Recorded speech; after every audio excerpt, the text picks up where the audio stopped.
Israel-Gaza Iran War News Live Update. Israel approves 5 West Bank settlement outposts. The Israeli cabinet legalized 5 West Bank settlement outposts and sanctioned the Palestinian Authority for supporting regime cases in foreign tribunals. The Security Cabinet allowed 1 outpost for every country that unilaterally recognized Palestine as a state in the last month, far-right Finance Minister Bezalel Smotrich declared late Thursday night. Over 140 UN member states have recognized the Palestinian state over the past 4 decades, including Spain, Ireland, and Norway last month. Slovenia and Malta also intend to recognize Palestine. 5 settlement outposts are Eviatar, Givat Asaf, Sde Ephraim, Helitz, and Adoraim.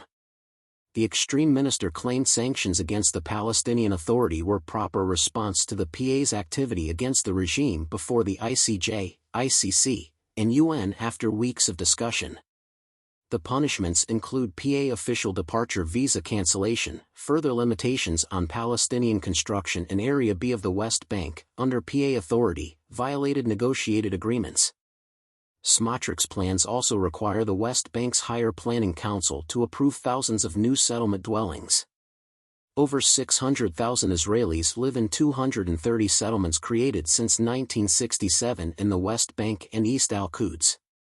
The international community considers the hundreds of West Bank settlements erected during Israel's 1967 occupation unlawful under international law and the Geneva Conventions.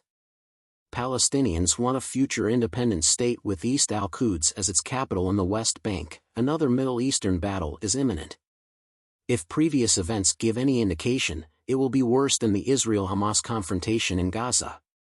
Hezbollah, a Shia terrorist group connected to Iran, is storing ballistic missiles, unguided artillery rockets, and laser-guided anti-tank missiles at Rafik Hariri International Airport in Beirut, according to the Telegraph.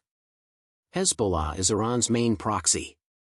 Hezbollah has been launching low-level strikes on northern Israel since Hamas and other Iranian-backed terrorist groups invaded Israel on October 7, 2023, forcing hundreds of civilians to flee. Airport personnel told the UK publication that Iranian flights often arrive with mysterious huge boxes.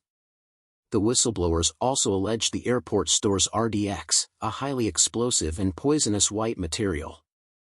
According to reports, Hezbollah commander Wafik Safa frequents the airport and has close ties with customs agents. These accusations are serious.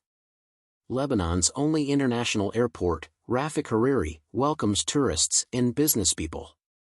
A terrorist organization using it to store weapons would make it a military target.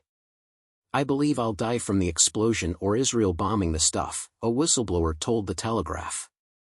"It's not just us, it's the everyday people coming in and out, going on holiday." Airstrikes against the airport would end Lebanon. Naturally, Lebanon's Hezbollah-affiliated Public Works and Transport Minister Ali Hamid disputed the charges. Some analysts doubted the story because the Telegraph's sources were anonymous. There is cause to believe the claims. Lebanese officials gave journalists an airport tour to debunk the claims. However, dozens of reporters and camera teams were barred from cargo handling zones. For good reason, whistleblowers were anonymous. One remarked, "If we don't do what they say, our families will be in danger." Weapon storage at the airport fits Hezbollah's nature.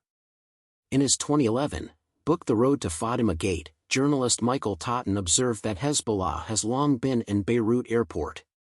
Hezbollah, like Hamas, has long secreted militants and weapons in civilian population centers. This includes entryways. At the port of Beirut in August 2020, a massive amount of ammonium nitrate exploded, killing 218 and injuring hundreds. Evidence strongly suggests carelessly kept explosives caused it. Hezbollah is well established throughout civilian population centers in Lebanon, from southern villages to Beirut, according to the Israeli NGO Alma Research and Education Center. On weapon stockpiles, launching pads, and Hezbollah bases live entire villages. All are human shields for a vicious terrorist gang while the UN and key Western nations look the other way. UN Security Council Resolutions 1701 and 1559 require Hezbollah disarmament and disbandment. However, UNFIL and the Lebanese government have failed. Tragedy awaits.